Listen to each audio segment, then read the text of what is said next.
So hello guys, कैसे हो आप सभी लोग। Welcome back to my channel AG manga world.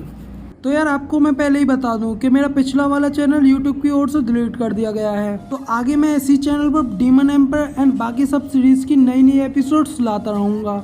इसलिए गाइस प्लीज इस चैनल को सब्सक्राइब कर दीजिए और पहले की तरह अपने भाई को फिर से सपोर्ट कीजिए। इसी के साथ शुरू करते हैं अपना ये वाला नया एपिसोड।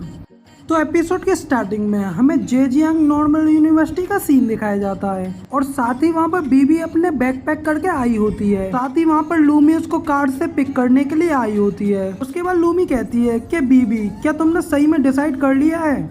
उसके बाद बीबी लूमी को बताती है कि हाँ, मैं वो पर्सन बनना चाहती हूँ जो उसके साथ में खड़ी हो सके। फिर लूमी कहती है कि ठीक है, लेकिन एक मार्शल आर्टिस्ट बनना इतना भी ज्यादा आसान नहीं है। मैं ये कहना तो नहीं चाहती, लेकिन लूफेन ऑलरेडी एक स्ट्रॉन्ग आदमी है। उसके बाद वो दोनों लड़कियां एक गाड़ी में बैठ जाती हैं और फिर बीबी कहती है कि ठीक है, मैं समझ गई। अगर वो फिर से किसी डेंजर में पड़ा तो मैं बिल्कुल भी वेट नहीं करूंगी और खुद जाकर उसको अपने हाथों से बचाऊंगी।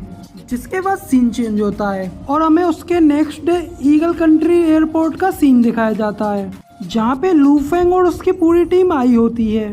तभी वहाँ पर कई सारे लोग चिल्ला रहे होते हैं। सारे लोग लूफेंग को बॉस बॉस कहकर इनवाइट कर रहे होते हैं और लूफेंग उन सबको देखकर अजीब सा मुंह बनाकर पूछता है कि आखिर ये सब कौन है। तो क्रेजी लेपर्ड उसे बताता है कि बॉस, ये सब मेरे आदमी हैं और ये सब यहाँ पर गोस्ट फायर को ट्रैक करने के लिए है। इसके बाद लूफेंग अपने सिर पर हाथ रखते हुए कहता है कि शैडो लेपर्ड, क्या तुम हमारी प्रोफाइल को लो नहीं रख सकते ताकि गोस्ट फायर वाले लोगों को हमारी इंफॉर्मेशन ना लग पाए। जिसके बाद शैडो लेपर्ड लूफेंग को बताता है कि बॉस, यहाँ पर 3 हेडक्वार्टर्स में स्टाफ का डिस्ट्रीब्यूशन हो चुका है और साथ में ऑपरेशन ट्रेजेक्टरी का भी। उसके बाद लूफेंग शैडो लेपर्ड से वो वाली फाइल ले लेता है और कहता है कि बहुत अच्छे, अब सिर्फ हमें आज रात के शो का इंतजार करना है। जिसके बाद हमें लैन का सीन दिखाया जाता है जो कि थोड़ी परेशान हो रही होती है और उसके अंदर से कुछ डार्क ग्रीन एनर्जी निकल रही होती है। और फिर लूफेंग हैरानी से देखता है और कहता है कि लैन आखिर तुम्हें क्या हो रहा है। उसे पकड़ के कहता है कि तुम्हें बेहोशी क्यों हो रही है। जिसके बाद लैन लूफेंग को बताती है कि ये सब मेरे अंदर के अशूरा एनर्जी की वजह से हो रहा है और मैं इसको बिल्कुल भी कंट्रोल नहीं कर पा रही। लूफेंग जल्दी से शैडो लेपर्ड से कहता है कि जाओ और जल्दी से सबसे पास वाले होटल को बुक कर लो। जिसके बाद शैडो लेपर्ड जल्दी से चला जाता है और लूफेंग लैन को अपनी गोद में उठा लेता है और कहता है कि शायद इसने पहले कुछ स्ट्रेंज स्मेल ली थी और मुझे इसके बारे में और पूछना है। जिसके बाद होटल के अंदर का सीन दिखाया जाता है। वहाँ पर लैन लेटी होती है और उसके अंदर से वही डार्क ग्रीन ऑरा निकल रहा होता है। साथ ही लूफेंग उसके पास खड़ा होता है। वो कहता है कि अब तो इसके ऊपर 9 टर्निंग पिल्स का भी असर नहीं हो रहा है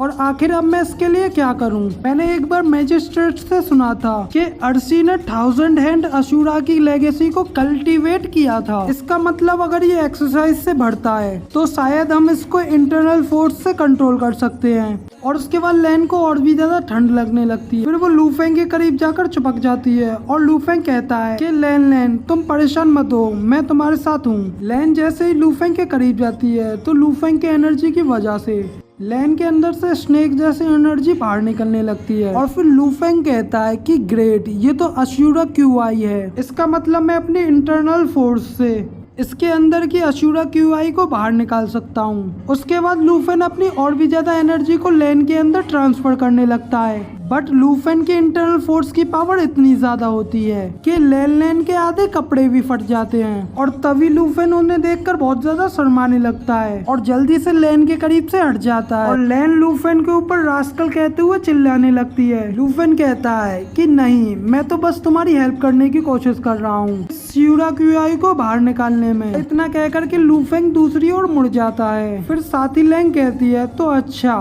तो वो गर्मी जो अशूरा QI को बाहर निकाल सकती है वो तुम्हारे अंदर की इंटरनल पावर है, तो फिर तुम फिर से वो इंटरनल एनर्जी को मेरे अंदर यूज कर सकते हो। लेकिन ध्यान रहे तुम दूसरी ओर देखना और मेरी तरफ बिल्कुल भी मत देखना। जिसके बाद लूफेंग रेडी हो जाता है और अपनी इंटरनल एनर्जी को लैन के अंदर ट्रांसफर करने लगता है, जिसकी वजह से लैंग को काफी ज्यादा आराम मिल रहा होता है। और लूफेंग अपनी और भी ज्यादा एनर्जी को यूज करते हुए लैन के अंदर के सारी अशूरा QI को बाहर निकाल देता है। जिसके बाद लैन जल्दी से खुश होकर लूफेंग से कहती है, लूफेंग मेरे अंदर की सारी अशूरा QI बाहर निकल गई है। जिसके बाद लूफेंग जल्दी से मुड़ता है और कहता है कि सच में ये तो बहुत ज्यादा अच्छा हुआ। पर तभी वो लैंग को उस हालत में सामने से देख लेता है। तो अचानक उसे देख करके उसकी नाक से खून निकलने लगते हैं। फिर लैंग चिल्लाने लगती है और कहती है मेरी ओर मत देखो। और फिर सीन चेंज होता है और चाइना टाउन का सीन दिखाया जाता है और वहीं पर लू फेंग को भी दिखाया जाता है जिसके गाल पर लैंग के हाथों की चारों उंगली छपी होती है और वो कहता है कि मुझे यकीन नहीं होता कि मुझे उसके हाथों से पीटा गया है, बट कोई नहीं, अब सब कुछ ठीक हो गया है। मैंने अशुरा क्यूआई को ठीक कर दिया और अब मैं यहाँ पे आ गया। बाकी सब वहाँ पर एल्डरियन सब कुछ संभाल लेंगे। और इसी के साथ हमारे यहाँ पर ये वाला एपिसोड कंप्लीट हो जाता है। और वीडियो पसंद आई हो तो यार एक लाइक कर देना और कमेंट में बताना कि आपको ये वाला एक्सप्लेनेशन कैसा लगा।